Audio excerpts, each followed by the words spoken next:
Prosecution পক্ষ থেকে আমরা আশা করছি যে ১-৬ তারিখের পরে নিরবিচ্ছিন্নভাবে প্রতিদিন বিচার কাজ চলবে।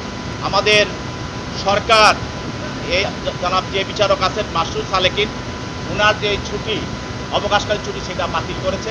জানেন যে অন্তর্বর্তীকালীন সরকারের সময়ে যশোরের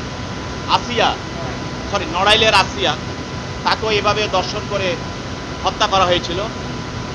ওই সময় একটি আইন প্রণয়ন করা হয়, সেখানে সংশোধন মাগুরার আসিয়া হত্যা মামলায় সেই ঘটনার পরে সেই আইনটি সংশোধন করা হয়। আমাদের পূর্বে যে আইন ছিল সেখানে বলা আছে যে 15 দিনের আগে ছিল 30 দিন, সেখানে 15 দিনের মধ্যে আপনাকে তদন্ত রিপোর্ট দেওয়ার জন্য বলা হয়েছে। আপনি সেটা 7 দিনের মধ্যে দিতে পারেন, 5 দিনের মধ্যেও দিতে পারেন, কিন্তু বলা হয়েছে 15 দিনের মধ্যে দিতেই হবে। অতএব সেটা আজকে 5 দিনের ভিতরেই দিয়েছেন, এটা কোনো রকম আইনের ব্যর্থ ঘটে নাই। আরেকটি হলো ওই আইন সংশোধনে বলা আছে যে আপনাকে 90 কার্য দিবসের মধ্যে আপনাকে বিচার শেষ করতে হবে। এখন আমাদের আরেকটি কথা বলা আছে, যখনই বিচার কাজ শুরু হবে সেটা কনসিকুয়েন্স ডে, অর্থাৎ প্রত্যেক দিন বিচারক উনি নিজের ইচ্ছা করে বা উনি যদি চান যে প্রত্যেক দিন উনি বিচার কাজ চালিয়ে দিতে পারবেন, মানে অর্থাৎ কার্য দিবসের প্রত্যেক দিন উনি বিচারের জন্য দিন ধার্য করতে পারবেন।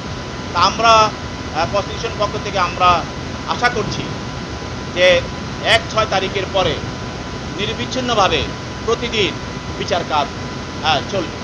Spanish digital print tiles, ATI tiles, এক টাইলসে জীবন পার। বিচারের জন্য আপনারা জানেন যে আমাদের সামনে আমাদের এই দায়রা আদালতের ১ তারিখ থেকে 15 তারিখ পর্যন্ত অবকাশকালীন একটি ছুটি আছে, কিন্তু এই গুরুত্বপূর্ণ এই চাঞ্চল্যকর মামলা এবং এই মামলা জনগণের যে দাবি এবং তার পিতা মাতা সবাই যে জনগণের যে দাবি এবং এই ধরনের ঘটনা বাংলাদেশে না করতে পারে, এটার একটি বিচার হওয়া দরকার এবং এটা একটা সময়ের মধ্যে স্বল্প সময়ের মধ্যে এটা বিচার হওয়া দরকার। সেই জন্য আমাদের সরকার এই জনাব যে বিচারক আছেন মাসুদ সালেকিন, ওনার যে ছুটি অবকাশকালীন ছুটি সেটা বাতিল করেছে এবং সেটা উনি গ্রহণও করেছেন এবং এই জন্য উনি এই ছুটি ভোগ করবেন না। এই ছুটি চলাকালীন সময়ে উনি আদালতে কাজ চালিয়ে যাবেন। এখানে নারী শিশু নির্যাতন দমন আইনের ৯-২ এবং ৩০ এই ধারা এবং দণ্ডবিধির ২০১ এবং ৩৪ ধারায় এই অভিযোগপত্রটি দাখিল করা হয়েছে। এখানে ৯-২ ধারায় যদি দর্শন বা উক্ত দর্শন পরবর্তী অন্যবিধ কার্যকলাপের ফলে দর্শনের শিকার নারী বা শিশুর মৃত্যু ঘটে, তখন এই ধারাটি এখানে প্রয়োগ করা হয়। সেহেতু ১ নম্বর আসামি সোহেল রানা সেই দর্শন করে এবং দর্শনের ফলে তার অন্যবিধ কার্যকলাপের জন্য, যেমন তার হাত গলা কেটে ফেলেছে, তার হাত বিচ্ছিন্ন করে ফেলেছে, তাকে বিভিন্নভাবে ক্ষতবিক্ষত করেছে, যার ফলে তার মৃত্যু হয়েছে, সেই জন্য তার বিরুদ্ধে ৯-২ এই ধারার অভিযোগ এবং তার স্ত্রী স্বপ্না খাতুন, সে যেহেতু তাকে এই কর্মের জন্য সহযোগিতা করেছে, তার বিরুদ্ধেও এই ৩০ ধারায় সেখানে সম্পৃক্ত করা হয়েছে।